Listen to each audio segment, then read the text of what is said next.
Good morning. गावी सकाळी इतकं भारी वाटतं. पक्ष्यांचा चिवचिवाट ऐकून मन प्रसन्न होतं.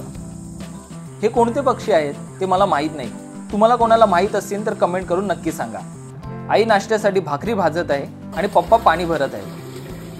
आमच्या परड्यात एक गाय शिरली होती, पण ऑस्टिन बगीराने भुंकून भुंकून तिला बाहेर काढलं.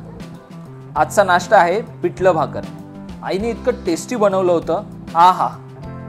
काल जो फणस काढला होता आज त्याची भाजी होणार आहे. परड्याचं साफसफाईचं काम चालू आहे.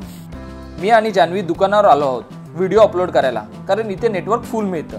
आणि सगळ्यात महत्त्वाचं म्हणजे पेप्सी पिणं. आजचा जेवणाचा मेनू आहे फणसाची भाजी आणि भाकरी. भाजी इतकी टेस्टी झाली आहे की सगळी प्लेट मी चाटून पुसून खाल्ली. गावी ऑस्टिन बगीराची तर मजा चालू आहे. खायचं आणि फिरायचं. परड्यातलं रान जवळजवळ करून आम्ही तिथेच पेटवून दिलं. संध्याकाळचा चहा आणि टोस्ट, बस जीवन सफल झालं.